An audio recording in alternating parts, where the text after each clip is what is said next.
company, but to assure them that maybe this is not our time, that the beautiful ones are not yet born. Good.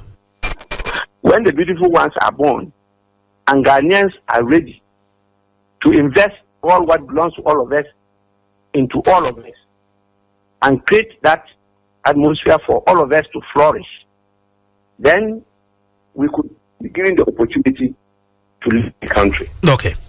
But the way things are going, I don't believe that this is a party that has pledged to create opportunity for all, irrespective of your status of life, your ability to raise money, your professional, your regional or tribal background, your gender or religious. I don't think that this is in accord with that whole principle. So I will not, and I repeat, I will not be part of that process if the National Executive Committee don't respond to our petition positively by coming down drastically. What exactly do you mean by coming down drastically? How much is it going to be okay by the size of your pocket?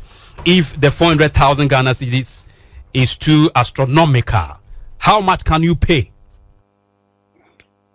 I have, and together with my colleagues, have made proposals to them, looking at what they, at their level, paid. The forms were not about 500 Ghana cedis, and filing fees were not about 10,000 Ghana cedis. That is for the national chairman.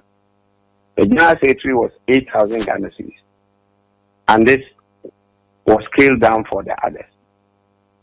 But since we are going up to be number one, definitely yours will go up.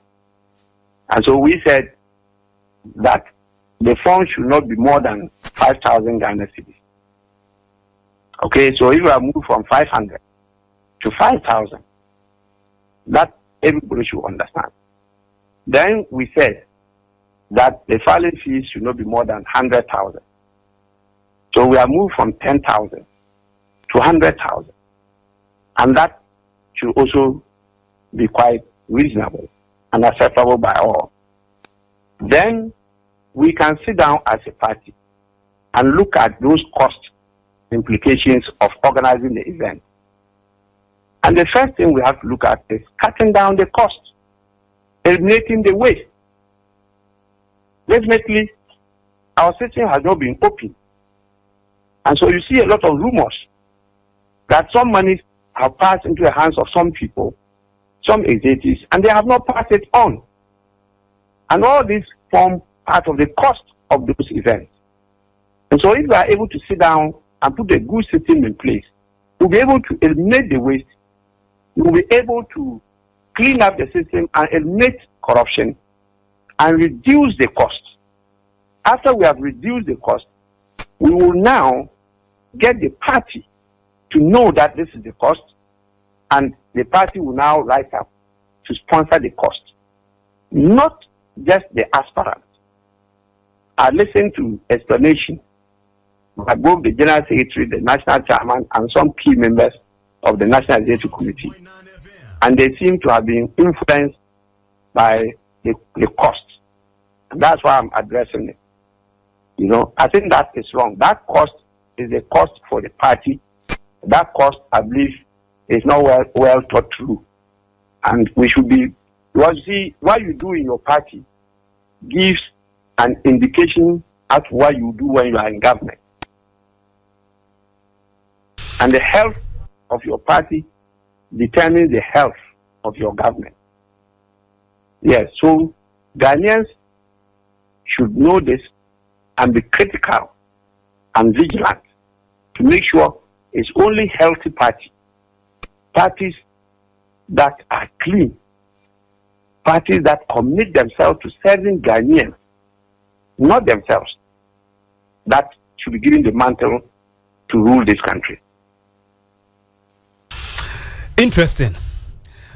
Honorable, we understand some MPs and the party bigwigs are raising funds to support, should I say, your main contender, former President John Dramani Mahama. Are you worried? No. I'm not worried. You just stated that some other people are also coming together to contribute to support me. And so if others are also coming together to contribute to support the former president, I'm not worried. Good. You see, my worry is only that we will now be compelled to focus on only those that have contributed. You understand? Yes, I do. They will be given a priority of place in the consideration of things when we are in power. And I don't think that is creating opportunity for all. I don't think that. Good. I had the opportunity to listen to the newly elected general secretary of your party, and he is of the opinion that organizing a congress is not kids play, it's not child's play, it's a big deal. So they need huge sums of money, figure around 7 million, 8 million Ghana cedis before they can put together a successful congress. That's the ultimate reason why they are charging you people that amount. Well, everybody knows that the General Secretary, Honorable Asiedu Nketia, is a very good friend of mine. He is my colleague. He was with me in Parliament for 12 good years. And he left at the time I was a leader for 4 years. And I've always been with him up to date. But he's aware that I always have strong views, and I'm very open, candid, and blunt sometimes. And I've told him that I completely disagree with him. This is not the first time we are organizing a congress. We just organized one congress. They all went there to contest. We do not put the cost of that congress on their shoulders. We didn't. So why this time? What has changed? That is the contestants that now have to shoulder that cost. You know? What is good for the gander? It's also equally good for the goose. Nice one. But apart from that, it's a principle. We stand for something. We stand for some values. We stand for some principles as a party. That's what we espouse. You know? I don't see what has happened for us to differ from that core values and principles. If the cost is that colossal as he's talking about, and this is the first time we are hearing about it anyway, the party was not consulted. And even as flag bearer aspirants, we were not consulted. If we were consulted, we have looked at the cost and reduced it. And there are many ways of doing that. You understand? So it's hard to hear them trying to justify a wrong, you know, by trying to be creative, just hanging on any straw to survive. It will not happen. Interesting. You know, at the just ended conference at Trade Fair, none of the aspirants were given the opportunity to address the delegates except former president. Were you worried? Was it a scheme tilted to maximize his comfort? We were prepared to suffer the initial offer they gave him to address the Congress at the opening ceremony, being a former president. We were prepared, at least, to go with that. But we are not enthused, and we are not happy, and we will not countenance what happened at the closing session. You know that this was a poorly organized Congress, and a lot of things happened.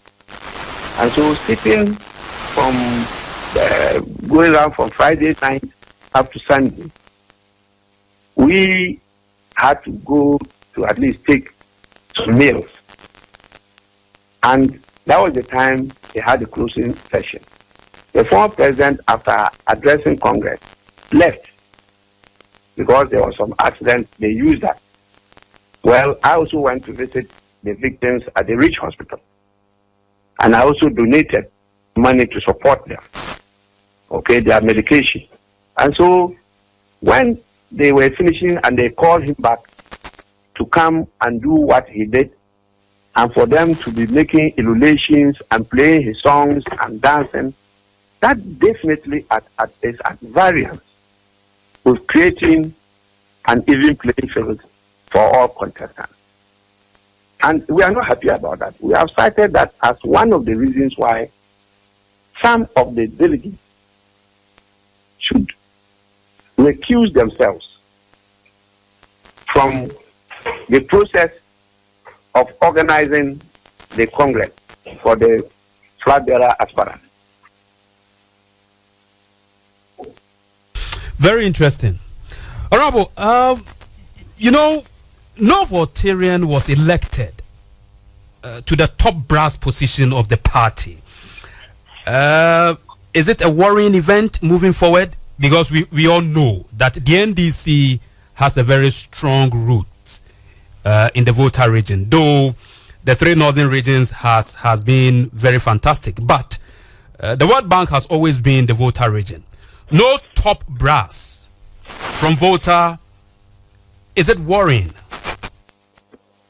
Yeah, it is worrying, as you yourself have just summarized.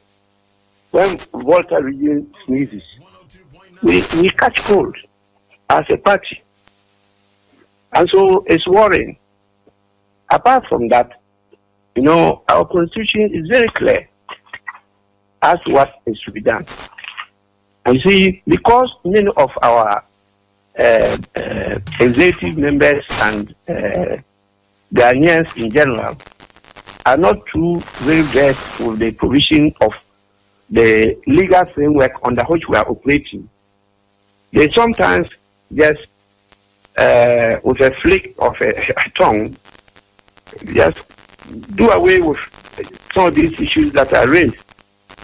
Well, you see, even in the National Constitution, the 1992 Constitution, when you go to, I think it's Article 55, there's a provision there saying that, see, the members of the National Executive Committee of a political party shall be chosen from all the regions of Ghana.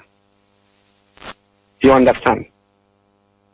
Good. The Volta region has got some members of the National Executive who are in the second commanding position. They are deputies. And so one could argue that at least that region got. But there are still some regions that never got anything at all. And that is at variance with the provision of the Constitution. And so, yes, when this issue is raised, people should be concerned. It's worrying.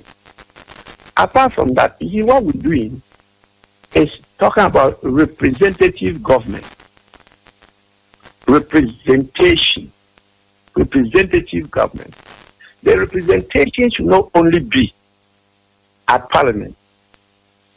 The representation should also be seen in the other organs of state. You understand? And so, in the executive, in the judiciary, in the state institutions, in the army, in the police, in all the other public service institutions, Ghanaians should see that they have people representing their interests in those institutions. That is what we are doing. We're not in a fiefdom where an individual will be the head and then members of his kill will then occupy these positions to the detriment of the rest of the members of the society. And so, in terms of representation, I don't think that Volta region is adequately represented, being the World Bank. And they used to get about 85% turnout in the 2016 elections. it was 61.7% turnout. So that is 62% turnout. And that is one of the contributing factors to our losing the election. And the party should have taken due notice of this and have worked to ensure that Volta region is adequately given its rightful place in the leadership of the party. Very well. There are times you do throw some jabs towards the former president. What is your relationship with him? Are you friends? Are you colleagues? I personally don't harbor any ill will or hatred or dislike of the former president. That's why anywhere we meet, I always go to him and I start talking to him, and we always discuss issues. You understand? And whatever piece of advice I have, I offer him. But that does not blind me from pointing out areas, issues, or things that I feel I disagree with. I think that is the beauty of good friends. No? Loyal, committed brothers and sisters should be able to tell you that, look, this one, you got it wrong. Let's do it this way. But, we're in a society where, hypocrisy, falsehood, pretenses are the order of the day. And for me, I've been brought up to know that if you don't do the right thing, you will never reap the right results. If you indulge in falsehood, you end up in falsehood. You understand? And so I do everything to try to be truthful, candid, and sometimes blunt, because when you garnish issues, people may not truly get the import of what you are saying. So sometimes I say it as it is.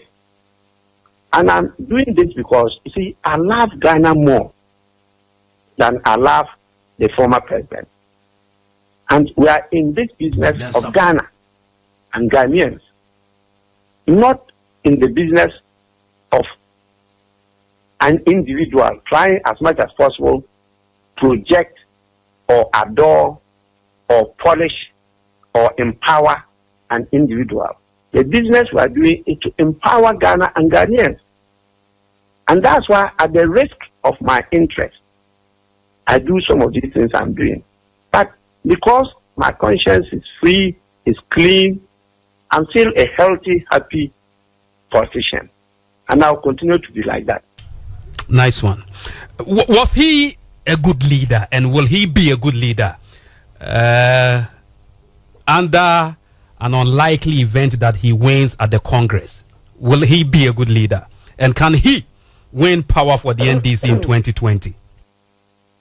Well, I don't want to focus on the former president. He's just one of the aspirants. And we have a lot of them. And what I'm to talk about is how we are trying to create an even playing field for everybody to contest. How we will create our party, come together as members to be able to win 2020. That's what my focus should be on, not just on the individual. So I think that what I've said is sufficient. And we should fly away from the former president. Nice one. Your convoy was in an accident. How are the victims faring? How are they doing? My convoy was not in an accident. What happened? I repeat, my convoy was not in an accident. What you are referring to was an incident involving one pickup that, whilst I was in my constituency at a funeral, without my knowledge, decided to go to Mankesim. And on its way back from Mankesim, two young guys were involved in an accident and they lost their lives. Quite unfortunate. And so I had to rush from the funeral. I left the funeral and rushed back to Accra and to Winneba to go and sympathize and condole the families of the bereaved. So I've done that. I've been to them. The police is actually investigating the case, and the police will take the necessary legal action in this matter. Good. But I've gone to the families, and we are still in touch. I call them almost on daily basis through their leaders to see how the family is doing and what are the preparations, because I was really shattered to hear that, you know. Good. And I think that was unfortunate. I myself am taking very serious measure against that driver who drove the pickup, you know. Thank you very much for the clarification, and we appreciate your time this morning. We're looking forward to see you when next you come to Kumasi. Have a good morning, sir.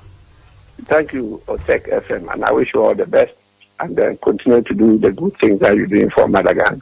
We're grateful, sir.